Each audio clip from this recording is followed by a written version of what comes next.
सभी सम्मानित शिक्षक साथियों को मेरा नमस्कार। एक बार फिर से आपके अपने YouTube channel HRSB education and motivation पर आप सभी का स्वागत है।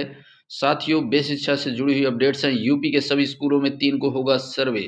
शिक्षक रहें तैयार। कंपोजिट ग्राम 2018-19 से हुए कार्यों का शासन की टीम करेगी सत्यापन। स्कूली शिक्षा महानिदेशक नेटवर्क का बुरा हाल, कैसे चलेंगे बेसिक स्कूलों के टैबलेट। प्रमोशन हेतु ज्येष्ठता सूची जारी करने के संबंध में निर्देश जारी।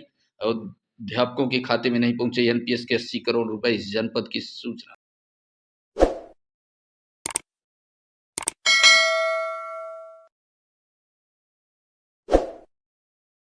क्यों नेटवर्क का बुरा हाल, कैसे चलेंगे बेसिक स्कूलों के टैबलेट। ऑप्टिकल फाइबर बिछाने या करने की योजना धराशायी। महाराजगंज जिले के परिषदीय विद्यालयों को स्मार्ट बनाने की बात कहते हुए टैबलेट वितरण का कार्य तो प्रारंभ कर दिया गया, मगर खराब नेटवर्क में टैबलेट चलेगा कैसे, इसका जवाब किसी के पास नहीं है। अधिकांश ग्राम पंचायतों में भी नेटवर्क की स्थिति खराब है। शिक्षक संघ के पदाधिकारियों का भी कहना है कि पहले नेटवर्क व अन्य बुनियादी जरूरतों को पूरा कराते हुए शिक्षकों को प्रशिक्षित कराना चाहिए। इसके बाद उसका वितरण करते हुए उसके उद्देश्यों की पूर्ति का प्रयास करना चाहिए। जिले के 1695 परिषदीय स्कूलों में कुल 2737 टैबलेट वितरण के लिए प्राप्त हुए हैं। शिक्षकों को भी कुछ दिन में जिले व विधानसभा स्तर पर कार्यक्रम करते हुए टैबलेट वितरित करना है। टैबलेट तो सभी तक पहुंच जाएगा, मगर उसे चलाने के लिए नेटवर्क की जो आवश्यकता होगी उसके लिए विद्यालय अथवा गांव में कोई विशेष कनेक्शन नहीं है। ग्रामीण क्षेत्रों में ज्यादातर इलाकों में नेटवर्क का बुरा हाल है। अब समस्या यह है कि टैबलेट चलेगा कैसे। ब्लॉकवार इतने विद्यालयों के शिक्षकों को मिलेंगे टैबलेट। सदर ब्लॉक के 140 ठौरों के 192 ऑप्टिकल फाइबर बिछाने करने की योजना धराशायी। पंचायती राज विभाग की ओर से ग्राम पंचायतों में ऑप्टिकल फाइबर बिछाने की जो योजना बनाई गई थी वह धराशायी है। यदि गांव में नेटवर्क पहुंचा होता तो टैबलेट के संचालन में काफी सहूलियत होती। ऐसे में स्वयं के सिम के धीमे नेटवर्क के साथ ही टैबलेट चलाना अधिकांश शिक्षकों की मजबूरी होगी। शिक्षक संघ के पदाधिकारियों का यह कहना है। परिषदीय स्कूलों में टैबलेट की व्यवस्था को शुरू करने में जल्दबाजी की गई है। जिले के 3/4 विद्यालयों में नेटवर्क की व्यवस्था बदहाल है। साथ ही टैबलेट के संचालन के शिक्षकों को प्रशिक्षित तक नहीं किया गया है। इन तैयारियों को पूरा कराने के बाद टैबलेट का वितरण करना चाहिए। श्री केशवमणि त्रिपाठी, जिलाध्यक्ष प्राथमिक शिक्षक संघ। स्कूलों में 3 को होगा सर्वे। डीएलएड प्रशिक्षु करेंगे सर्वेक्षण। राष्ट्रीय शैक्षिक अनुसंधान और प्रशिक्षण परिषद के निर्देश पर जिले के 845 विद्यालयों में 3 नवंबर को विद्यालयों का सर्वे किया जाएगा। सर्वे के माध्यम से उनकी शैक्षिक समझ का पता लगाया जाएगा। सर्वे कार्यक्रम के पर्यवेक्षण के लिए जिला शिक्षा एवं प्रशिक्षण संस्थान के प्रशिक्षण को लगाया जाएगा। राज्य के शैक्षिक प्रगति का आकलन करने के लिए परिषद की ओर से प्रदेश के सभी जिलों में 3 नवंबर को सर्वे की योजना बनाई गई है। सर्वे में कक्षा 3, 6 व 9 के विद्यार्थियों को शामिल किया जाएगा तथा उनसे पाठ्यक्रम के मुताबिक विषयवार ज्ञान के स्तर का पता लगाया जाएगा। सर्वे में परिषदीय निजी माध्यमिक स्कूलों व मदरसे में अध्ययनरत बच्चे हिस्सा लेंगे। प्रत्येक कक्षा से 30 विद्यार्थियों से पूछताछ करते हुए उनके ज्ञान के स्तर का निर्धारण उस कार्य में लगाए जाने वाले डाइट के प्रशिक्षु व अन्य कर्मी रहेंगे तथा अपनी रिपोर्ट को संबंधित संस्थान को उपलब्ध कराएंगे। समिति भी निभाएगी सहायक की भूमिका। सर्वे कार्य को बेहतर ढंग से कराने के लिए ब्लॉक से लेकर जिले स्तर की समिति कार्य करेगी। सभी को उनकी जिम्मेदारियों से अवगत करा दिया गया है। ब्लॉक स्तरीय समिति ने खंड शिक्षा अधिकारी, डाइट मेंटर व माध्यमिक स्कूलों के प्रधानाचार्य को शामिल किया गया है। वहीं जिला स्तरीय समिति में डाइट प्राचार्य, जिला विद्यालय निरीक्षक को जगह दी गई है। 3 नवंबर को 845 स्कूलों में अध्ययनरत बच्चों को सैंपल सर्वे होगा। सर्वे के पर्यवेक्षण के लिए डाइट के प्रशिक्षु व शिक्षाकर्मी लगाए जाएंगे। श्री सुरेश प्रताप सिंह, प्राचार्य डाइट। परिषदीय विद्यालयों में कंपोजिट ग्रांट से हुए कार्यों का शासन की टीम करेगी सत्यापन। परिषदीय विद्यालयों में कंपोजिट ग्रांट से कराए गए कार्यों का सत्यापन इस बार शासन से गठित टीम करेगी।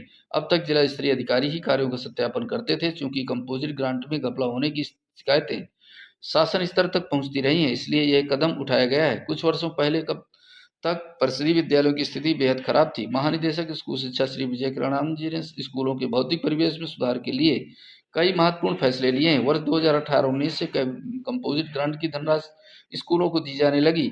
शासन ने निर्देश दिए कि स्वीकृत धनराशि में से 10% स्वच्छता के कार्यों पर खर्च की जाएगी, बाकी विद्यालयों में विकास कार्य कराने पर खर्च की जाए। शासन का मानना है कि यदि कंपोजिट धनराशि का ठीक तरह से सदुपयोग किया जाता तो निश्चित तौर पर परिषदीय स्कूलों की स्थिति आज कुछ और होती, लेकिन ऐसा नहीं हो पा रहा है। जाहिर है कि कंपोजिट ग्रांट की धनराशि से होने वाले कार्यों में घपला किया जा रहा है। जिला स्तर पर टीमों के सत्यापन में मात्र औपचारिकता निभाई जाती है। शासन वर्ष 2018-19 से अब तक की दी गई धनराशि से हुए कार्यों का सत्यापन विभिन्न स्तर से गठित टीमों से कराया जाएगा।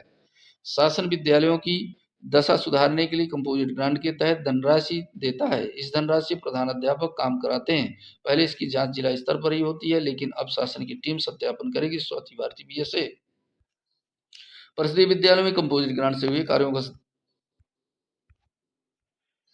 सचिव बेसिक शिक्षा परिषद प्रयागराज के द्वारा दिए गए निर्देश के अनुपालन में पूर्व बेसिक शिक्षा परिषद के अधीन संचालित जूनियर बेसिक विद्यालयों में कार्यरत सहायक अध्यापक शिक्षिकाओं की सेवावधि की गणना 30 अप्रैल 2023 तक कराते हुए निर्धारित प्रारूप पर पोर्टल पर अपलोड की गई थी। इसके क्रम में सचिव बेसिक शिक्षा परिषद प्रयागराज का पत्रांक दिनांक 15 अक्टूबर 2023 के द्वारा सेवावधि की गणना दिनांक 30 सितंबर 2023 तक करते हुए अंतिम ज्येष्ठता सूची अपलोड करने हेतु निर्देशित किया गया है।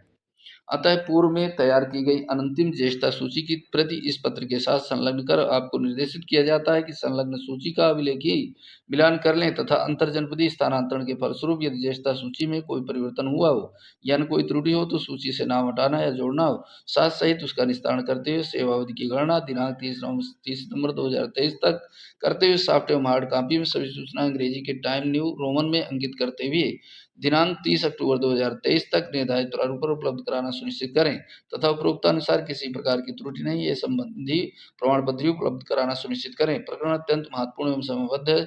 शिथिलता विलंब की दशा में संपूर्ण उत्तरदायित्व आपका होगा। एनपीएस घोटाला अध्यापकों के खाते में नहीं पहुंचे पेंशन के 80 करोड़ रुपए।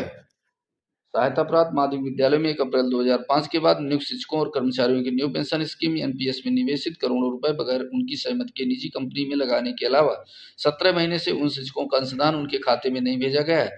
जिले भर के 2,500 से अधिक शिक्षकों की 80 करोड़ रुपए से अधिक की राशि एनपीएस खाते में निवेशित नहीं होने से प्रत्येक शिक्षक को सालाना औसतन 30 से 35 हजार रुपए का नुकसान हो रहा है। एडेड कॉलेज के प्रत्येक शिक्षक का वेतन औसतन 80 से 90 हजार रुपए प्रति माह है। इनके वेतन से एनपीएस खाते में हर महीने 10% कटौती होती है, जबकि इसका 24% अंशदान सरकार देती है। दोनों राशि मिलाकर प्रत्येक शिक्षक की एक महीने में 22 से 23 हजार रुपए की कटौती होती है। 2,500 शिक्षकों और कर्मचारियों की औसतन 20 हजार प्रति माह एनपीएस कटौती मान ली जाए तो यह रकम हर महीने 5 करोड़ रुपए और 17 महीने की राशि 85 करोड़ होती है। माध्यमिक शिक्षक संघ ठकुराई गुट के प्रदेश महामंत्री श्री लालमणि द्विवेदी जी का कहना है कि शिक्षकों के वेतन से हर महीने एनपीएस कटौती हो रही है और सरकार की ओर से भी नियमित ग्रांट मिल रही है, जिसे शिक्षकों के खाते में तुरंत निवेशित हो जाना चाहिए। लेकिन प्रयागराज में 17 महीने से यह रकम खातों में नहीं पहुंची है। इस हिसाब से एक शिक्षक के औसतन 3 से साढ़े लाख रुपए अंकित खाते में निवेशित नहीं हो सका है। एनपीएस खातों की औसत वृद्धि दर सालाना 10% रही है। इस लिहाज से एक साल में 30 से 35 हजार और 17 महीने से 50 हजार रुपए तक का नुकसान हो चुका है, क्योंकि रुपए निवेशित होते तो उसका लाभांश भी मिलता। इस कर्मचारियों की एनपीएस कटौती की राशि उनके खातों में निवेशित नहीं हो रही है। ये घोर वित्तीय अनियमितता है। इस प्रकरण की जांच कराकर कठोर कार्रवाई की जाएगी। श्री दिव्यांशु मंडलीय संयुक्त शिक्षा निदेशक शिक्षकों कर्मचारियों की एनपीएस कटौती हो रही है, जो कि कोषागार में जमा भी हो रही है। महीनेवार धीरे धीरे उनके प्राण खाते में राशि स्थानांतरित की जा रही है। श्री पीएन सिंह जी, जिला विद्यालय निरीक्षक। साथियों, यदि चाहते हैं बेसिक शिक्षा से जुड़ी हुई अपडेट्स आपको एक ही प्लेटफॉर्म पर मिलती रहे तो इस चैनल को सब्सक्राइब कर लीजिए, वीडियो को लाइक कीजिए, साथियों को शेयर कीजिए।